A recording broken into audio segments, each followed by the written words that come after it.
Netralitas aparatur sipil negara, ASN, kepala desa, serta perangkat desa, diuji dalam pelaksanaan Pilkada 2024 di Kabupaten Nganjuk. Saat ini, beredar video yang menunjukkan, kepala desa mendukung salah satu pasangan calon bupati.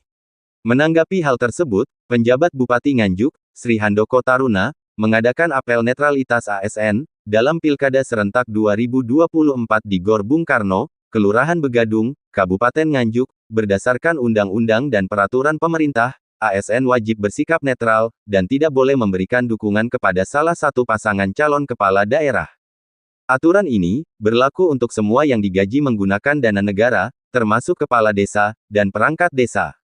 PJ Bupati Nganjuk, Sri Handoko Taruna, menyatakan bahwa video yang beredar tersebut telah ditangani oleh Bawaslu, dan pihaknya menghormati proses pelaksanaan pilkada. Pemerintah daerah Kabupaten Nganjuk melaksanakan apel netralitas aparatur sipil negara, di mana sudah jelas aparatur sipil negara termasuk pegawai pemerintah daerah Kabupaten Nganjuk semuanya ada aturan, ada peraturan perundang-undangan yang mengatur tentang netralitas ini. Kenapa ini harus kita jaga?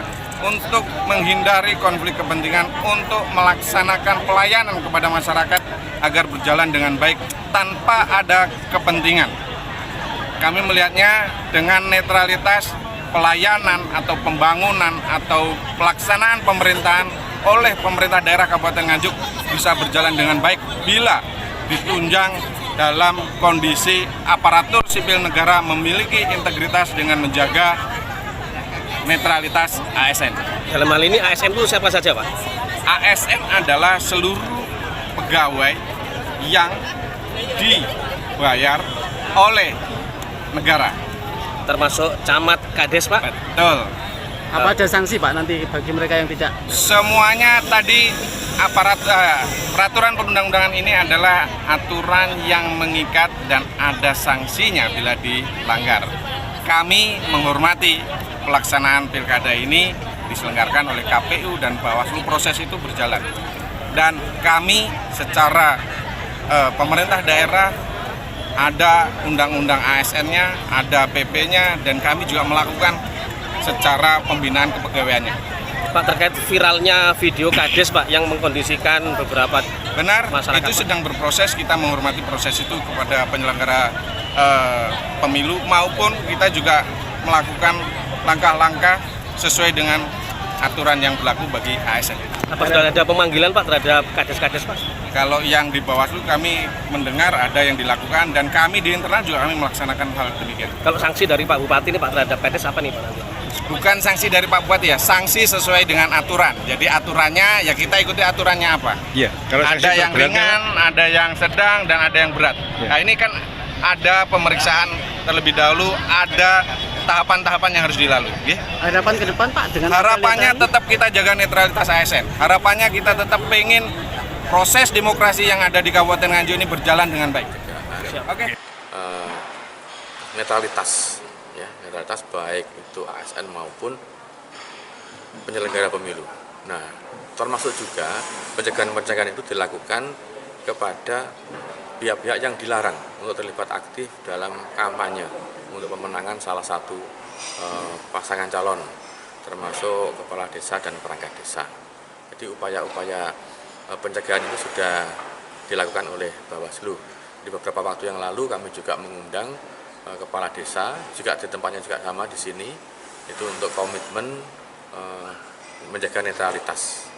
Nah, sehingga jika masih ada oknum ya yang kita duga mengadakan pelanggaran ya tentang netralitas seperti yang baru saja disampaikan ya yang ramai di medsos, maka Bawaslu Kabupaten Nganjuk pasti akan merespon.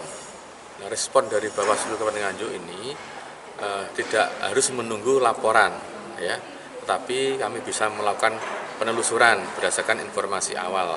Nah, informasi awal ini bisa kita dapatkan juga dari berita-berita di media sosial. Apabila terbukti itu ada pelanggaran, sanksinya seperti apa? Sanksi ini bermacam-macam ya, jadi mulai sanksi ringan sampai sanksi berat ya. tergantung seperti apa keterlibatan dan keberpihakan pihak-pihak yang tidak diperbolehkan untuk terlibat secara aktif dalam kampanye. Langkah awal yang akan dilakukan Bawaslu sendiri apakah akan mengundang terduga kepala desa oknum tersebut atau seperti apa langkah yang akan dilakukan? Ya, yang pertama adanya beredarnya video itu, maka itu menjadikan informasi awal Bawaslu. Bawaslu nanti akan mengambil langkah yang namanya penelusuran. Ya. Penelusuran ini sama istilahnya seperti di pidana, yaitu dengan adanya penyelidikan. Ya. Kalau kita penelusuran namanya. Itu kalau untuk kepala desa dan perangkat desa itu bisa dikatakan pelanggaran itu dalam kegiatan kampanye menghadiri atau mungkin ada ajakan untuk Berperan aktif, berperan ya, aktif. menghadiri terutama untuk mengajak ya. Termasuk sebagai fasilitator. Ya termasuk aktif ya, kegiatan aktif ya. Peran aktif dari kepala desa. Ini kalau laporan dari masyarakatnya belum ada ya? Atau Nah, laporan ini yang dalam kesempatan yang baik ini juga ingin kami sampaikan ya, bahwa kami mengajak semua elemen masyarakat untuk mengadakan pengawasan partisipatif. Kami sudah membuat sebenarnya jauh-jauh hari sehingga masyarakat ikut mengawasi. Tetapi juga tidak hanya mengawasi saja. Jika ada dugaan-dugaan pelanggaran, kami sangat berharap masyarakat juga melaporkan ke Bawaslu Kabupaten, bisa juga melalui Panwas yang ada di kecamatan. Bahkan di desa pun ada yang namanya PKD, pengawas kelurahan desa.